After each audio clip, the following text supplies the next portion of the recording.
Shalom, selamat malam jemaat Tuhan yang terkasih. Kita berjumpa kembali dalam program Mesbah Keluarga yang khusus membahas mengenai pendalaman Alkitab. Dan pada malam hari ini kita sama-sama akan belajar mengenai Lot dalam peristiwa Sodom dan Gomora. Sebelum kita memasuki pembahasan mengenai hal tersebut, ada baiknya kita melihat sedikit ke belakang, yaitu pada waktu Abraham bernegosiasi tentang orang-orang yang mau berdiri atau orang-orang benar yang mau menyelamatkan kota Sodom dan Gomora. Bahkan kalau kita mau tarik sedikit lebih jauh lagi atau lebih ke belakang lagi, yaitu mengenai Abraham yang menyambut tamu istimewanya dengan hidangan yang luar biasa. Seperti kita ketahui bahwa ketika Abraham melihat ada 3 orang tamu istimewanya di hadapan Abraham, maka Abraham mengundang ketiga tamu tersebut untuk singgah sebentar ke kemahnya. Tentu yang dimaksud dengan mengenai singgah ini bukan hanya untuk beristirahat saja, tetapi Abraham menyediakan berbagai jenis hidangan yang sangat istimewa, dan itu sudah kita bahas sebelumnya dalam video yang lain, ya. Ketiga tamu tersebut bukanlah tamu yang sengaja datang ke rumah atau ke kemahnya Abraham dengan mengetuk pintu, tetapi inisiatif itu datang sendiri dari Abraham yang ingin menjamu ketiga tamunya tersebut. Dan sampai sekarang budaya tersebut masih tetap terpelihara dengan baik oleh orang-orang Yahudi. Jadi mereka, terutama pada hari Sabat, jadi mereka itu ketika pada hari Sabat, mereka mencari para pelancong atau orang-orang asing yang tidak mempunyai atau tidak bertempat tinggal di daerah tersebut. Mereka mengajak orang asing tersebut untuk merayakan Sabat, menyediakan berbagai jenis hidangan atau makanan di dalam rumah mereka masing-masing. Sebelum kita masuk ke dalam pembahasan mengenai mengapa Lot harus diselamatkan, karena Alkitab mengatakan bahwa Lot itu adalah orang yang benar di mata Tuhan. Mengapa demikian? Kita lihat di 2 Petrus 2 ayat 8. Sebab orang benar ini tinggal di tengah-tengah mereka dan setiap hari melihat dan mendengar perbuatan-perbuatan mereka yang jahat itu, sehingga jiwanya yang benar itu tersiksa. Jadi walaupun Lot hidup di Sodom, namun dia tidak terjerumus ke dalam perbuatan-perbuatan jahat yang dilakukan oleh orang-orang Sodom, atau Lot tidak terpengaruh dengan gaya kehidupan orang-orang di Sodom. Memang Lot terpengaruh oleh kehidupan duniawi, yaitu ingin menghasilkan atau mendapatkan duit yang banyak, ya. Karena sewaktu dia berpisah dengan Abraham, dia memilih tempat yang subur, yaitu dari Sodom sampai ke Zoar. Namun sekarang Lot menyadari bahwa hidup di Sodom adalah sesuatu yang sangat menyiksa dirinya. Untuk itulah dia berharap ada orang asing yang akan menolong dia keluar dari kota Sodom. Sebelum kita lanjut dengan cerita mengenai Lot, ada baiknya juga kita melihat sedikit ke belakang, yaitu kita akan melihat mengenai Abraham yang berani mendebat, atau ya dalam bahasa lebih halusnya bernegosiasi dengan Tuhan mengenai penghancuran kota Sodom dan Gomora. Ketika Tuhan berbicara dengan Abraham mengenai pemusnahan atau penunggang balikan Sodom dan Gomora, maka Abraham teringat akan Lot, keponakannya yang tinggal di Sodom. Untuk itulah maka Abraham terus meminta belas kasihan Tuhan agar jangan memusnahkan kota Sodom dan Gomora. Karena bagaimanapun juga di kedua kota tersebut, Abraham juga pasti merasa bahwa ada orang-orang baik yang tinggal atau hidup di kedua kota tersebut. Untuk itulah makanya Abraham berani bernegosiasi dengan Tuhan dengan mengatakan, bagaimana Tuhan kalau ada orang 50 orang yang baik yang mau berdiri untuk kota Sodom dan Gomora? apakah juga akan dimusnahkan? Bukankah Engkau adalah Tuhan yang Maha Adil? Kalau Engkau Tuhan yang Maha Adil, masakan hukuman antara orang yang baik dan orang yang jahat itu sama, yaitu dimusnahkan. Inilah dasar daripada argumentasi yang dilontarkan oleh Abraham. Namun Tuhan menjawabnya baik. Kalau ada 50 orang orang benar yang mau berdiri untuk kota Sodom dan Gomora, maka Tuhan tidak akan menghancurkan kedua kota tersebut. Namun Abraham terus bernegosiasi dengan Tuhan dari 50, 40, 30, 20 dan akhirnya 10 orang. Dan mengenai angka 10 orang itu juga ternyata Tuhan tetap mengabulkan permohonan Abraham. Jadi janji Tuhan, kalau memang ada 10 orang yang benar yang mau berdiri untuk kota Sodom dan Gomora, maka Tuhan tidak akan menunggang balikan kedua kota tersebut. Jadi di sini kita bisa melihat betapa baiknya Tuhan kepada orang-orang yang benar. Tuhan tidak akan menyamakan hukuman antara orang benar dengan orang yang tidak benar atau orang yang jahat. Ya, seringkali kita menafsirkan 10 orang yang dimaksud dengan Abraham adalah keluarga besar Lot, yaitu Lot dengan istrinya dan kedua anak perempuannya. Jadi berarti sudah 4 orang. Karena kedua anak perempuannya ini mempunyai pacar, dengan asumsi pacarnya itu tidak bersaudara kandung, maka satu anak perempuan Lot itu mempunyai dengan pacarnya, dengan kedua orang tuanya, maka berarti keluarga pacarnya itu 3. Kalau anak perempuan Lot 2, maka keluarga pacarnya itu 6. Ditambah dengan keluarga Lot yang 4, maka semuanya berjumlah 10. Itulah yang sering kita dengar di dalam khotbah-khotbah untuk menjelaskan mengapa Abraham meminta angka 10 tersebut. Namun hari ini kita akan belajar mengenai sedikit bahasa asalnya, yaitu bahasa Ibrani. Dari angka 50 dalam bahasa Ibrani, yaitu yang disebut dengan kamishim, itu menunjukkan noun maskulin plural, artinya kata benda yang maskulin untuk laki-laki, tapi jamak itu 50. Dan dari orang-orang yang benar, yaitu sadikim, ya, sadikim itu juga noun maskulin plural juga. Jadi orang-orang ini juga haruslah maskulin, ya, kata benda maskulin jamak, ya. Jadi baik angkanya yang 50 maupun orangnya itu menyatakan harus maskulin atau untuk jenis laki-laki. Bahkan sampai ke angka 10 pun masih menyatakan angka yang sama, yaitu asarah. Ya, asarah itu juga sama noun maskulin plural. Ya, jadi 10 orang yang dimaksudkan dengan Abraham itu adalah harus 10 orang laki-laki, tidak boleh ada perempuan. Mengapa Tuhan menghendaki adanya gender maskulin atau laki-laki tersebut? Karena seperti kita ketahui dan sudah sering saya utamakan, suka di dalam atau tidak suka, di dalam kekristenan itu peran laki-laki memang ditempatkan setingkat lebih tinggi daripada kaum wanita. Jadi memang kalau kita lihat terjemahan di dalam bahasa Indonesia itu tidak nampak apakah itu maskulin atau feminin, ya. Baik untuk penyataan orang yang berdiri atau orang yang benar, maupun untuk penyataan angka dari 50, 40, 30 sampai ke 10, yang semuanya itu memang seharusnya di dalam bahasa Ibraninya harus atau khusus untuk laki-laki saja, ya. Kemudian kita akan melihat juga Lot. Ketika 2 malaikat tersebut masuk di kota Sodom, dikatakan Lot sudah menunggu di pintu gerbang.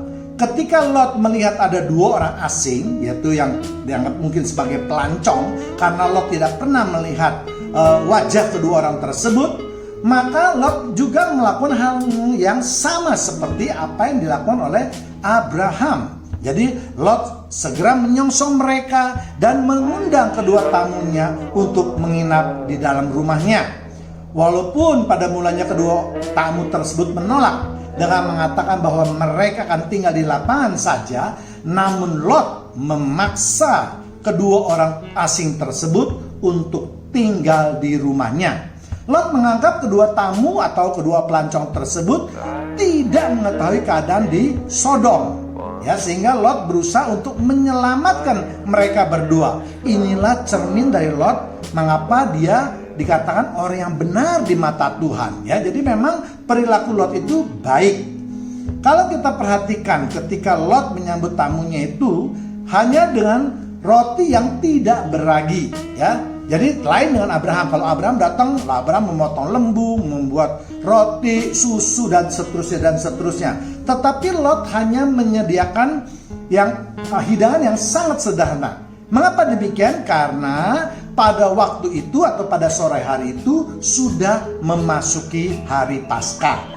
Ya, jadi pada waktu Abraham menyediakan hidangan buat tamu-tamunya, itu harinya masih jam 12 sampai jam 4. Belum, atau jam 5 paling lambat, belum masuk hari Paskah. Seperti kita ketahui bahwa orang-orang Yahudi itu menghitung hari mulai dari matahari terbenam, yaitu katakanlah mulai dari jam 6 sampai ke matahari terbenam hari berikutnya, itu 1 hari.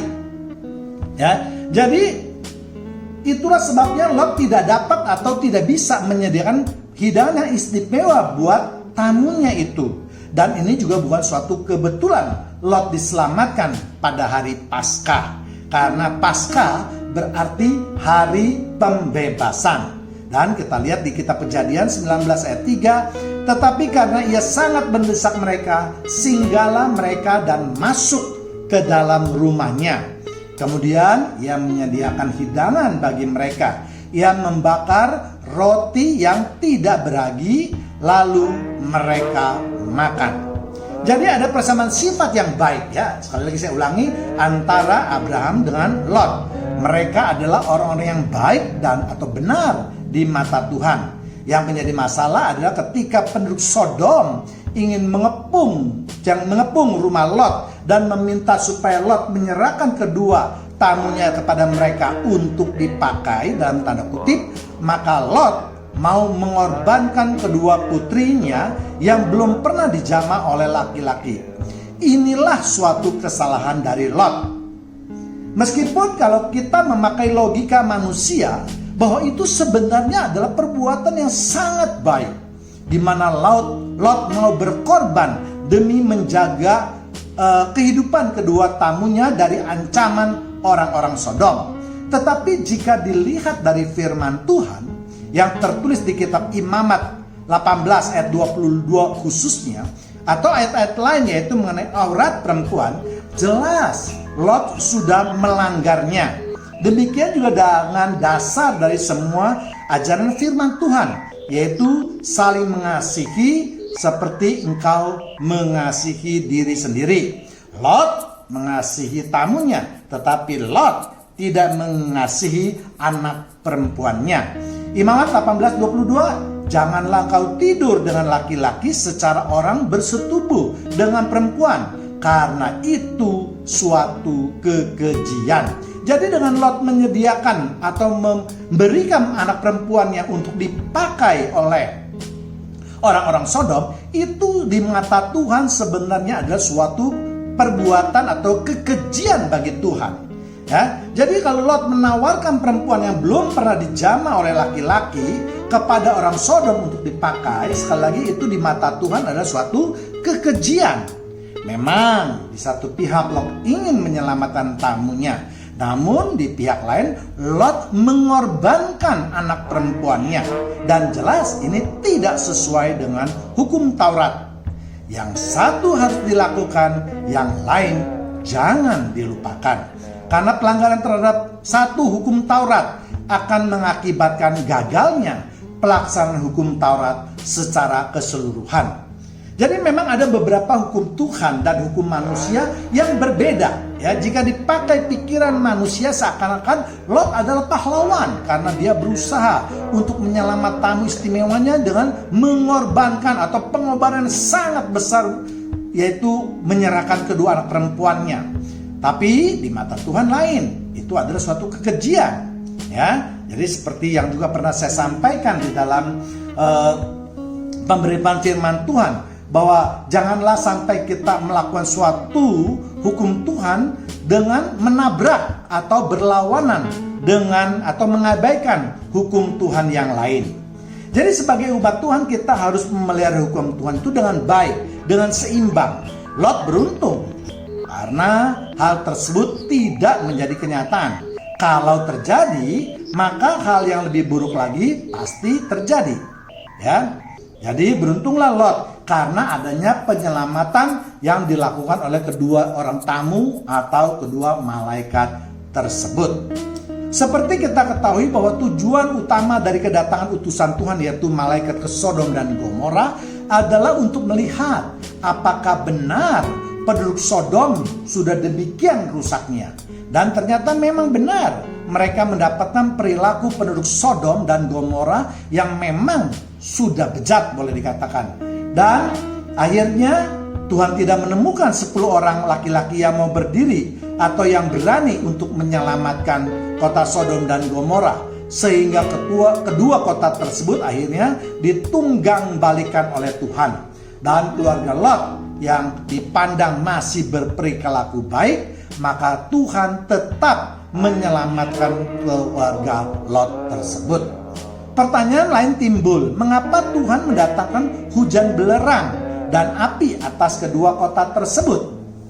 Kita lihat di kitab Kejadian 19 ayat 24. Kemudian Tuhan menurunkan hujan belerang dan api atas Sodom dan Gomora, berasal dari Tuhan, dari langit. Tentu Tuhan mempunyai maksud dengan mendatangkan hujan belerang dan api. Seperti kita ketahui, belerang itu atau dalam bahasa kimianya mungkin adalah sulfur, itu mengandung senyawaan SO2 ya, yang tidak reaktif. Ya, artinya tidak reaktif itu kalau dicampur dengan sesuatu itu dia tidak menghasilkan sesuatu yang berbahaya, tidak bisa bereaksi, tidak reaktif. Tetapi baunya sangat menyengat. Ya, jadi SO2 ini memang tidak reaktif, tetapi baunya sangat menyengat. Namun apabila bersenyawa dengan oksigen atau O2, maka akan menghasilkan senyawaan SO3. Nah, persenyawaan SO3 inilah merupakan persenyawaan yang reaktif. Artinya, jika SO3 ini mendapatkan sesuatu, maka dia akan menghasilkan sesuatu. Ya, jadi kalau SO3 ini tadi kena api, maka akan menghasilkan suatu ledakan atau pancaran api yang dahsyat. Dan senyawaan inilah yang banyak dipakai sebagai bahan untuk pembuatan bom. Ya. Jadi Tuhan tidak mendatangkan hujan belerang itu langsung untuk membunuh atau menghancurkan kota Sodom. Memang menurut logika kita manusia, senyawaan itu mungkin bisa membunuh manusia karena baunya yang tadi dikatakan menyengat. Tetapi bau yang menyengat itu tidak bisa merusakkan bangunan. Ya, persetujuan SO3 lah dengan api itulah yang menghasilkan atau menghanguskan atau menunggang balikan ya kedua kota tersebut. Ya, dapat kita bayangkan. Jadi kalau SO3 dikasih dengan petir atau api, maka akan terjadi ledakan yang besar dengan area yang luas, dengan jumlah atau kuantita yang besar, maka kota Sodom seakan-akan dibombardir oleh Tuhan. Ya, apalagi peristiwa tersebut terjadi ketika matahari dikatakan mulai bersinar. Ya, tentu ini akan mengakibatkan tekanan udara bertambah besar. Jadi senyawaan antara SO2 dengan oksigen itu bertambah banyak, sehingga SO3 yang dihasilkan itu menjadi jumlah atau kuantitasnya menjadi lebih banyak. Dan akhirnya ledakan pun menjadi semakin lebih dahsyat atau lebih hebat lagi.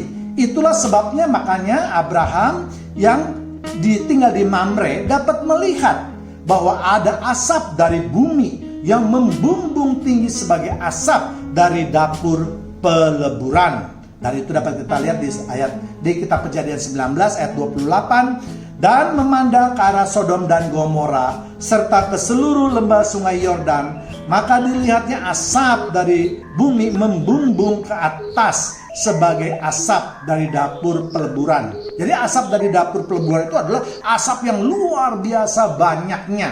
Ya, seakan-akan terjadi kebakaran yang hebat di seluruh kota Sodom dan Gomora. Ya, jadi karena Sodom dan Gomora itu terletak di lembah Sungai Yordan atau dekat Laut Mati, maka seakan-akan lembah Sungai Yordan itu hangus atau hancur atau luluh berantakan.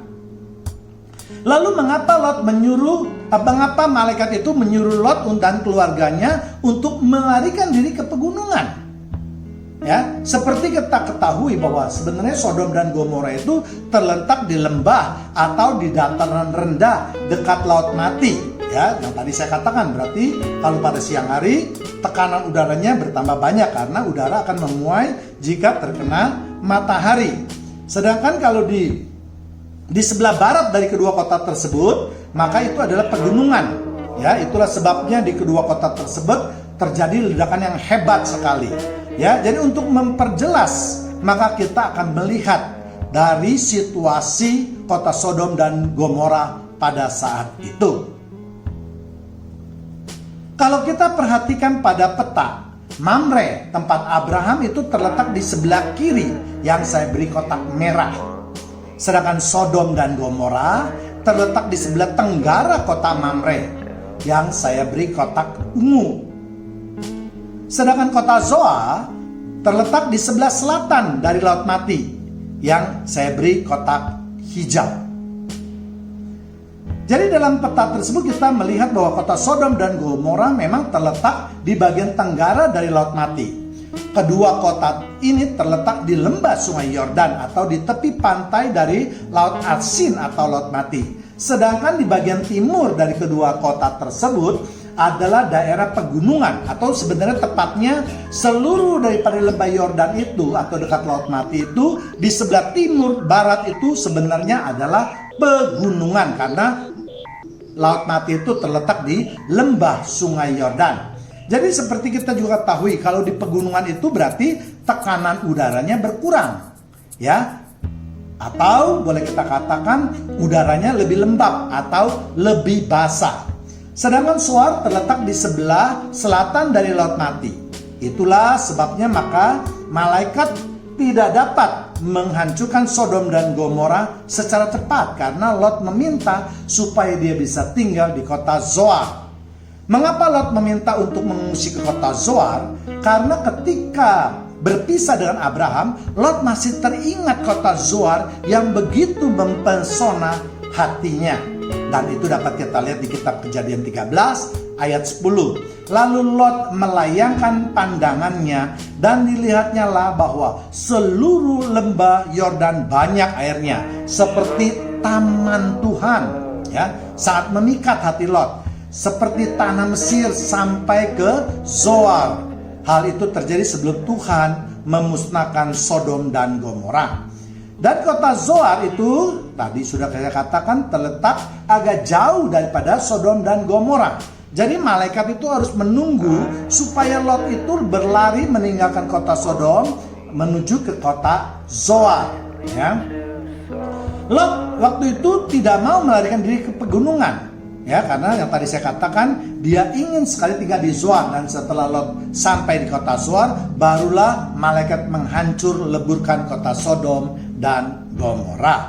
Kalau Lot mau melarikan diri ke pegunungan, maka tentu penghancuran kota Sodom dan Gomora itu bisa lebih cepat, ya. Karena yang tadi saya katakan SO2 atau sulfur itu kalau terkena air atau embun, maka SO2 itu akan larut ke dalam air.